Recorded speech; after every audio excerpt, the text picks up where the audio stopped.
আমরা সর্বপ্রথম বলবো আজকে মাননীয় মুখ্যমন্ত্রী মমতা বন্দ্যোপাধ্যায় নোটবন্দি থেকে সির সমস্ত হামেশাই যা কিছু ঘটেছে আপাতত পশ্চিমবাংলায় এর হচ্ছে মূল ঘাঁটি হচ্ছে 1 নম্বরে বিজেপি আছে, 2য় নম্বরে স্থান তৃণমূল আছে।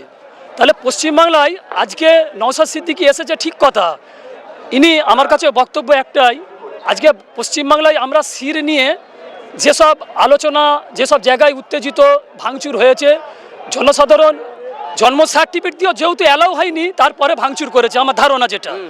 তারপরে দেখতে একটা শিশু তার মায়ের গর্ভস্থল থেকে যখন বেরিয়ে আসে এরপরে তার সার্টিফিকেট তো আর কিছু থাকতে পারে না, তাহলে নিশ্চয়ই জন্ম সার্টিফিকেট বেটার। এর উপরে আর কিছু সিপিএনরা বলে 34 বছর আগে তখন আরও শিশু জন্মেছে, তখন কোনো জায়গায় সার্টিফিকেট এত ব্যবহৃত অনেক কিছু অনেক জায়গায় যেমন হামলাস্ত হচ্ছে। তাহলে আমার কাছে কথা হচ্ছে আজকে নওশাদ সিদ্দিকী ভাইজানকে ওনার এই অহংকারটা, আজকে মুখ্যমন্ত্রী মমতা বন্দ্যোপাধ্যায় যিনি অহংকার করছে এই অহংকারটা খুব খারাপ জিনিস। ওনাকে পশ্চিমবাংলায় বিগত যেসব দল আছে মানে ছোটখাটো যেসব দল আছে তাদেরকে অন্তত বিধানসভায় আবেদন করা উচিত ছিল নওশাদ সিদ্দিকীকে, আমি হাত জোর করে বলছি এই সির বাতিলের দাবিতে সর্বপ্রথম। কেন নওশাদ সিদ্দিকী এখন যা ভয়াবহ পরিস্থিতি নিয়েছে তার তো ক্যান্ডিডেট বহু, আজ পশ্চিমবাংলায় শুধু নয় বিভিন্ন জায়গা থেকে স্টেটে ফেসবুকে তাকে আমন্ত্রণ জানানো হচ্ছে। তাহলে মুখ্যমন্ত্রী বন্দ্যোপাধ্যায়ের এখনো সময় আছে বিধানসভাতে এসে বাম কংগ্রেস সিআইটিইউ নওশাদ সিদ্দিকী ভাইজানকে যত ছোটখাটো দল আছে সমস্ত ডেকে এনে আমার একটাই কথা, সিরের বিপক্ষে যে সির বাতিল করা তো সর্বপ্রথম কথা। দ্বিতীয় স্থান কথা হলো মুসলমানদের যেসব ওয়াকফ সম্পত্তি আছে হস্তক্ষেপ করে আজকে বিজেপি হোক তৃণমূল হোক যেসব যারা হস্তক্ষেপ করে যে জায়গায় বসে রয়েছে আজকে স্টেটে যারা বসে মানে জ্বালাচ্ছে, আমার কাছে সেই সব কথা হচ্ছে যেসব ওয়াকফ সম্পত্তি আছে সেসব ওয়াকফ সম্পত্তি কারুর হাতে যদি না তুলে দিয়ে নিজের আন্ডারে রেখে একটা সুষ্ঠুভাবে আলোচনায় এসে সেই জায়গাটা পরীক্ষিতভাবে তাকে দিয়ে দেওয়া হোক। আজকে ছোটখাটো গোরস্থান নিয়ে নিয়েছে বলে ওটা কোনো ব্যাপার নয়, কালকে বড় গোরস্থান চুরি করে নিবে তখন কি হবে? তাহলে আমার কাছে কথা হচ্ছে একটাই, আমি হাত জোর করে আবেদন করছি মুখ্যমন্ত্রী মমতা বন্দ্যোপাধ্যায়কে, আমাদের ভাইজান নওশাদ সিদ্দিকী চরম পরিস্থিতিতে এখন জনসাধারণ উবরে রয়েছে, উনাকে বিধানসভাতে ডেকে এনে সিপিএম বামপন্থীকেও বলছি সিআইটিইউকে বলছি সবাইকে সমর্থন করে এই সিরের বিপক্ষে সির অবশ্যই বাতিল করতে হবে। এই সিরের ভাউতাবাজিতে আজকে বিজেপি সরকার মধুর মতো লাফাচ্ছে, আজকে মুখ্যমন্ত্রী মমতা বন্দ্যোপাধ্যায় তাকে কিছু বলছেনি, এইটাই আমাদের আবেদন। সে কখন প্রশ্ন করবে, রাতারাতি প্রশ্ন করার কোনো দরকার নেই। আমাদের একটাই কথাই, বিধানসভায় বিল এসে পড়ে রয়েছে, সেখানে লোকজন যে একবারে একসাথে 12 কোটি জনসংখ্যাতে 6 কোটি মানুষ প্রতিবাদ করুক, 6 কোটি বাড়িতে ঘুমিয়ে থাকুক, আমার দেখার দরকার নেই। 6 কোটি মানুষ পশ্চিমবাংলা যদি প্রতিবাদ করতে নামে বিজেপি সরকার কেন বিজেপির বাপ পর্যন্ত উপর বলে পালাবার ছুটে রাস্তা পাবেনি পশ্চিমবাংলা দিয়ে।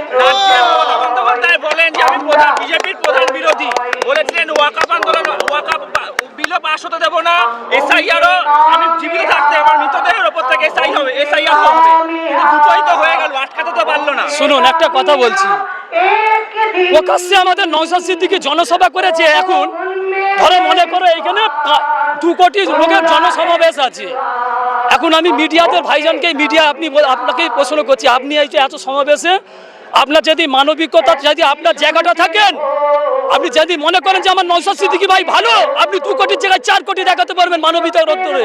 আর যদি আপনি মনে করেন যে 300 লোক হয়েছে, তাহলে আমি এই পক্ষেই যাচ্ছি। আজকে বিধানসভায় যদি মুখ্যমন্ত্রী মমতা বন্দ্যোপাধ্যায়কে আমি বলছি গোপনে এক কথা আর প্রকাশ্যে এক কথা, দুটো কথার মধু আলাদা আছে, দুটো কথার মধু আলাদা আছে।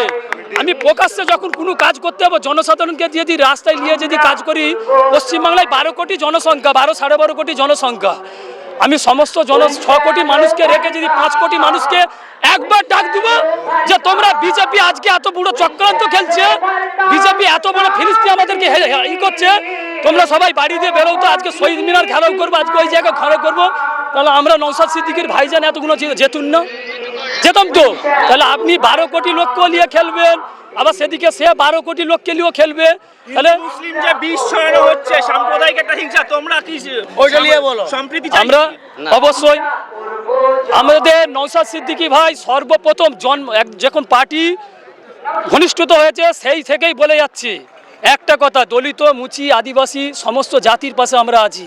আজকের এই সভাতে আমরা কোনো হিন্দু ভাইদেরকে এমন কোনো উচ্চারণকে বলতে পারবে আমাদের মানা করে এসেছি বাড়িতে? না না বলতে পারবেন? তাহলে আমরা সম্প্রীতি তৈরি করব, আর উঁচুতলা লোকেরা সম্প্রীতি নষ্ট করার মূল চক্রান্ত। আমরা আরেকটা কথা, আমরা এখানে আমরা আরেকটা কথা, আজকে আমরা উড়িষ্যাতে আমি হুমায়ুন কবিরকে ছেড়ে দিলাম। হুমায়ুন কবির আজকে জুম্মা উনি দুদিন সংসদে বসেছে, উনি চেঁচাচ্ছে ই করছে, আমি উনাকে ছেড়ে দিলাম।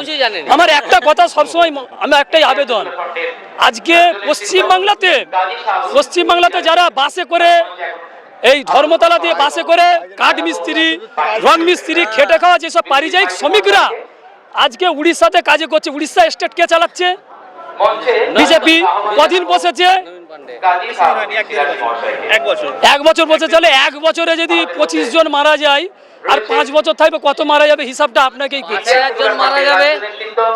তাহলে আজকে আপনি বলুন তো, আমরা তো পশ্চিমবাংলার মানুষ, আমার বাড়ি বাগনানে, আমি কলকাতাতে আসতে 1 ঘন্টা লেগেছে। আমি নিশ্চয় জানি এখানে বহু উড়িয়া লোকজন অনেক কিছু করেছে, কটা মানুষ গায়ে হাত তুলেছে।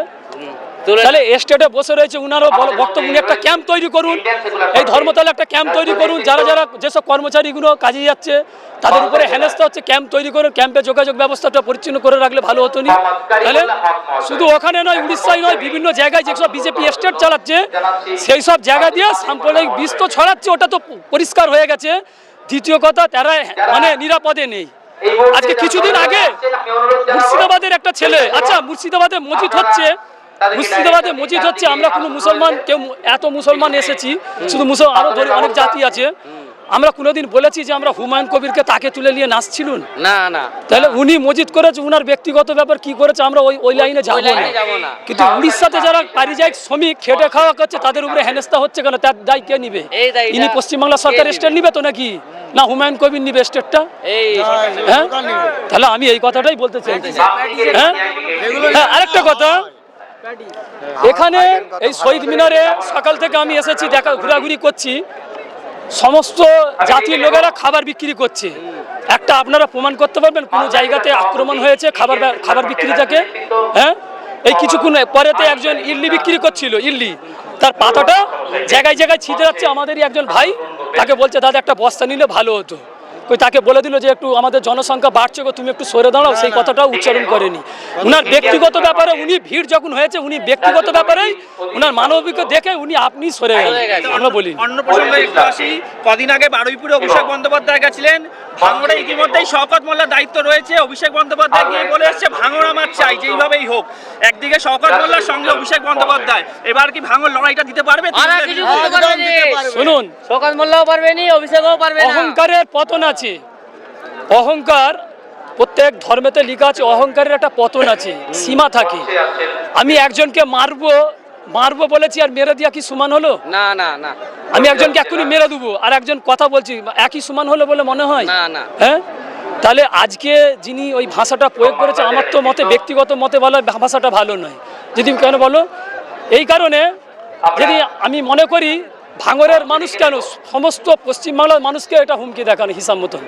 যেহেতু কেন আমি ভাঙর দখল করে, জনসাধারণ আপনি ভালো হলে জনসাধারণই তো আপনার পায়ে ধুলো নিয়ে নিবে, আবার বলতে হবে কেন? আজকে নওশাদ সিদ্দিকী এখানে এসেছেন, আমাদেরকে কেউ টাকা দিয়ে পাঠিয়েছে? এখানে এই পার্টিটা তো আজ 2 বছর না, 2 বছর আমরা 2 বছর আসছি, হ্যাঁ 4 বছর চলছি।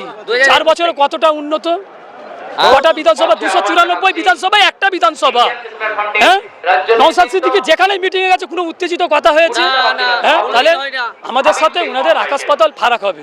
শেষ প্রশ্ন, রাজ্যের শাসক দল তৃণমূল কংগ্রেস বিগত কয়েকটা নির্বাচনে মনে করেন যে রাজ্যের সংখ্যালঘু ভোট ব্যাংক, কিংবা বলতে গেলে মুসলিম ভোট ব্যাংক তাদের একার, সবাই ওদেরই ভোট দেবে।